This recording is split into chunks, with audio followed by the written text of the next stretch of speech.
Week 4 is done and dusted. I hope you got the win this week, but regardless, there's some pretty good waiver wire options here heading into week 5 that could either help you win this week or in the future, guys, that I think you should stash. So I hope this is a helpful video for you. If it is, comment down below. Tell me who you're picking up. Drop a like on the video. I'm going to start by saying a couple honorable mentions. These are guys that I think should either already be rostered or they didn't make the list, but I still wanted to bring them up. Deion Jackson, currently the RB3 on the Colts depth chart. If Jonathan Taylor misses time, you know, maybe Deion finds a role. It's very unlikely. That's also why I have Nyheim Hines on this list, but I assume that he's already rostered, and he's going to be a great play this week. Justice Hill, he's looked really, really good in limited action, and if anything happens to J.K. Dobbins, you'll have a clear guy that can step up, in my opinion, in his absence. Josh Reynolds was decent, but again, with Amon-Ra, who's going to be back, as well as Chark, I don't see much value. Michael Gallup, I think he should already be rostered, as well as Darnell Mooney and Alexander Madison. But these are a couple honorable mentions. Either they didn't make the list because they weren't in the top 10, or they should already be rostered, but I wanted to talk about them. And I'll give you one more honorable mention that I'll go into a little bit more detail in, and that is Isaiah McKenzie. He is currently rostered in 42% of sleeper leagues. He left week 4's game, in concussion protocol. So at the time of recording this, I'm not sure what his status is. However, in the last 2 weeks, he's had more targets, receptions, and receiving yards than Gabe Davis. In the last 2 weeks, 11 receptions on 15 targets versus Gabe's 4 receptions on 9 targets, almost doubling, like in some of these categories. He also almost doubled his yardage total, 97 versus 50 in the last 2 weeks. McKenzie has 2 touchdowns, Gabe has 0. So if McKenzie's on your roster, on your waiver wire, I'd spend about anywhere 0 to 5% of my fab to just get him on the roster if you are wide receiver needy. All right, number 10 on the list. We're going to go 10 to 1. And we're going to get through this. Hopefully there's a lot of value for you here. Let me know if there is. Number 10, Corey Davis, currently rostered in 29% of sleeper leagues. The big question coming in this week was, who's going to be the favorite wide receiver? Who's going to get the targets? Is it Elijah Moore or is it Garrett Wilson? Well, the correct answer was Corey Davis, oddly enough. He led the wide receiver room with 7 targets on the week. Now, do I anticipate a breakout or just an incredible performance here on out from Corey Davis? No, not really, but Elijah Moore and Garrett Wilson are probably already rostered in your leagues. We can't ignore what Corey did. So in, teams that need wide receivers, he's worth a look. But I do anticipate Garrett Wilson and Elijah Moore's roles growing at a rapid rate that I don't see for Corey Davis. Regardless, he's still worth a pickup if you're really needy in deep leagues. I wouldn't spend any more than 0 to 5% of my fab on him. At number 9, a wide receiver that I'm more excited about, and I've loved this wide receiver over on our Dynasty channel, that is Alec Pierce, rostered in 19% of sleeper leagues. Again, someone that I really loved on our Dynasty channel, and really what I loved about his game was his ability to win on one-on-one scenarios. Jump ball, has probably, in my opinion, some of the best hands in this class, and Matt Ryan is starting to trust him more and more as he's continuing to be healthy. He led the Colts wide receivers this week with 4 receptions on 6 targets for 80 yards, tying on targets with Michael Pittman, who is a wide receiver 1. Not really a breakout game necessarily, but a young rookie wide receiver who looks good on a team that needs weapons to really step up. So we could see an uptick in involvement. I want him on most of my rosters. I wouldn't spend any more than 10% of my fab, but he's still worth a look. And I don't think you'd have to spend that much anyway to get him. All right, number 8 is Latavius Murray. Oh boy, I bet there was a lot of interesting Alvin Kamara controversies in your fantasy leagues this week. Let me know in the comments below if anything funny happened. But surprise inactive for Alvin Kamara. Latavius Murray steps in, surprise call-up from the practice squad, and he by far looked like the best running back in this backfield compared to Mark Ingram. He had 57 yards on 11 carries and 1 touchdown, as well as 1 reception through the air. The reason I have Latavius lower than I think other people might is because this really seems like temporary value. As soon as Alvin Kamara comes back, there's no role here for Latavius Murray. 32, is he 32 years old? I can't remember. But there's no role here for Latavius Murray once Alvin is healthy. But if Alvin is out again this week, Latavius could be a good spot start versus Seattle. So I'm not spending any more than 5% of my fab, maybe less. I mean, to get Latavius, because it's such like a temporary thing. But also, I don't think that if people left Alvin Kamara and that they should be able to take him out. I mean, we here in Australia, we have to wake up at 2:30 a.m. Your Sunday morning, when the Sunday morning games start, that is 3 a.m. for us. So I wake up at 2:30 a.m. I set my rosters. No excuses. I'm sure there's some funny stories out there. All right, number 7, Kenny Pickett, rostered in 14% of sleeper leagues at the moment. And if you're in a 1 quarterback league, go ahead and skip to the next one. But if you're in a super flex or a 2 quarterback league, or maybe you're streaming the position even, like this could be worth a pickup. The Kenny era has begun in Pittsburgh. Let's be realistic though. He threw 3 interceptions versus the Jets, which currently are one of the worst defenses in the NFL. So there's some clear growth that still needs to happen in his game. And his upcoming matchups are not very good. It's Buffalo and Tampa Bay. However, there was a spark in Kenny's game. More specifically, he knew how to get opportunities to the best playmakers on the field, and George Pickens, Pat Freiermuth, and Deontay. Really loved his connection with George, someone that I also loved in our Dynasty channel this year. You don't start him this week, but again, this is only relevant for people who are in super flex leagues, 2 quarterback leagues. Pop him on your bench. I would spend no more than 15% of my fab, but it's definitely worth a look in an offense that historically has been really, really good. All right, at number 6, we're going to look at Rachaad White. Currently rostered, and this surprised me. I thought he would be rostered in more leagues than it says here, but he's rostered in only 39% of sleeper leagues right now. This is interesting. I believe last week had more to do with game script than anything else, but Fournette rushed for -3 yards this week on 3 carries, while White had 6 yards on the same amount of carries. Neither were incredible, but it's interesting to me, like at a minimum, that Fournette only outtouched Rachaad White 10-8. It's a very close number there in a competitive game.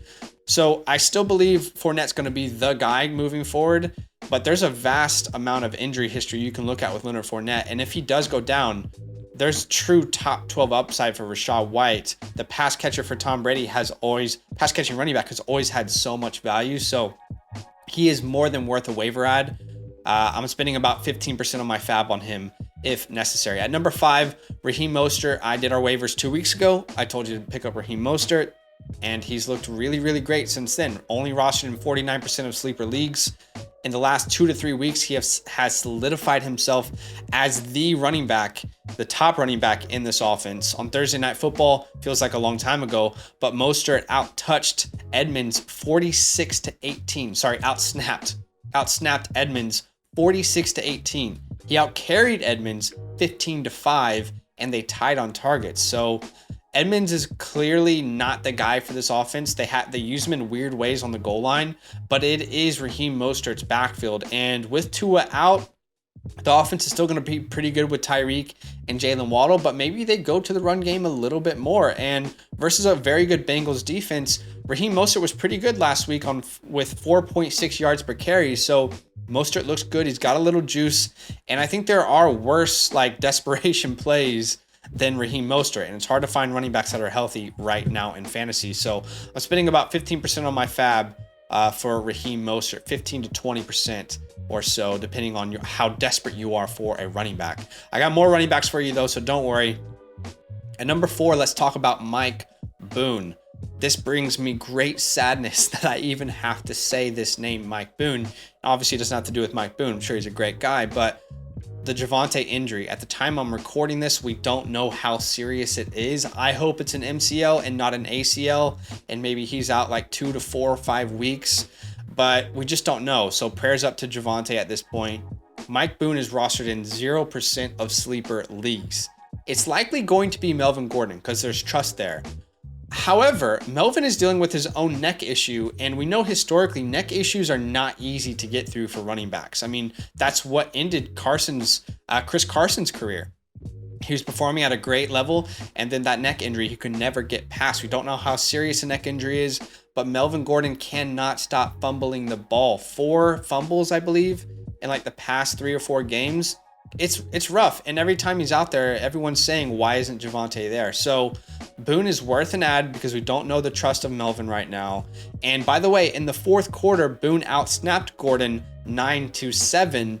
Is that a sign of things to come? I don't know. But between Boone and between Raheem Mostert, it's really close. Like, I could have put Raheem 4, Boone 5. It is really, really close. So I consider them very similar, and I would spend the same amount of fab on them. All right, at number 3, an even better pickup, I think, is Tyler Algier, rostered in 32% of sleeper leagues as of right now. Cordero Patterson was dealing with an injury coming into this game. We knew that. And then that led to opportunities for Tyler Algier because, by the way, if you look at Kyle Pitts and Drake London this week, they did not trust Marcus Mariota to throw the ball at all. And to be fair, the Cleveland Browns could not stop them at all on the ground either. So it was the formula to win the game, and that's what they went with.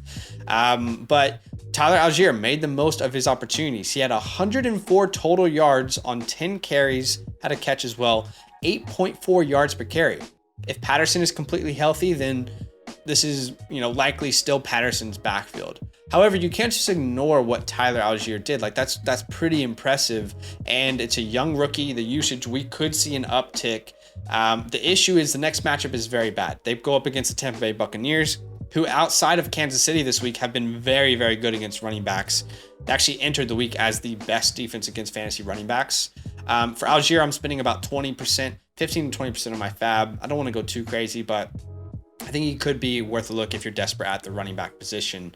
And if Cordero goes down, I mean, he's an older guy. If he goes down, if he loses some juice towards the end of the season, as we've seen before, Algier could be someone that you're starting, with confidence later in the year. All right, number 2 is George Pickens, rostered in 58% of sleeper leagues. Finally, there is no more Mitchell Trubisky. If you guys follow us over on our Dynasty channel, we had a video that we made before the season, and it was players that we are all in on. And one of those players for me was George Pickens. I'm in love with George Pickens. I loved him in the pre-draft process. And I think finally we are free of Mitch Trubisky. Maybe we could see some sort of production for George Pickens. Pickens, check this out, by the way. Pickens had more yards in 2 quarters with Kenny Pickett than 3 games combined with Mitchell Trubisky. He had a career high game this week, 6 catches on 8 targets for 102 yards. And he's actually been setting career highs like every single week. In week 1, from week 2 to week 3 to week 4, every week the receptions are going up, or the targets, or the yards.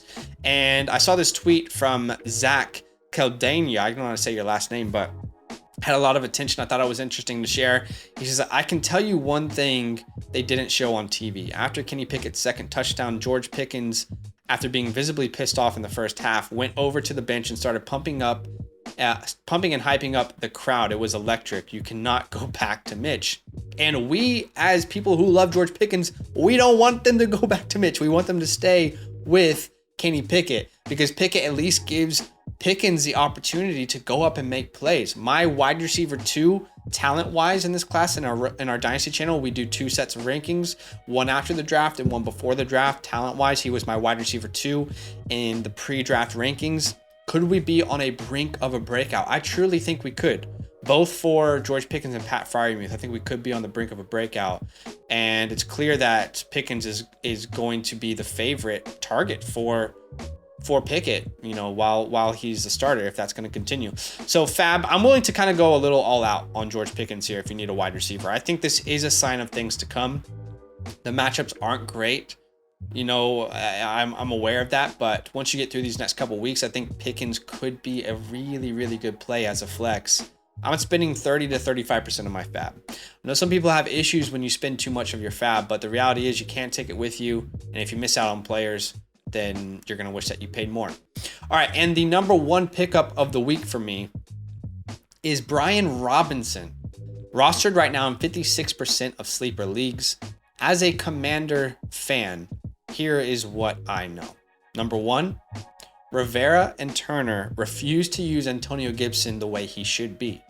In week 1, that was the first time I ever saw Antonio Gibson used the right way this year in week 1. But since then, it's not been like that at all. They refuse to use him that way again. Since week 2, Gibson is averaging 2.9 yards per carry on 115 carries. And why is that? Because they're using Gibson as a north and south runner.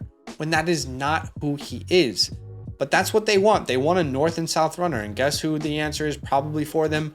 Brian Robinson. They're going to give him every opportunity to win this role here in Washington. And think about it with Gibson. There's a lot of goal line touchdowns, garbage time touchdowns.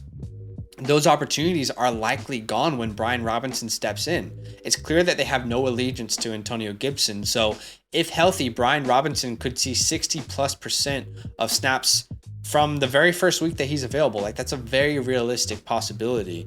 And Washington is looking for something to rally around. And I hate this franchise, by the way. I hate this franchise. This is the trash can of the NFL. I hate that I was born into this fandom, but I was. Dan Snyder, sell the team. You're the worst owner in NFL history. It's not even close. You're terrible at what you do.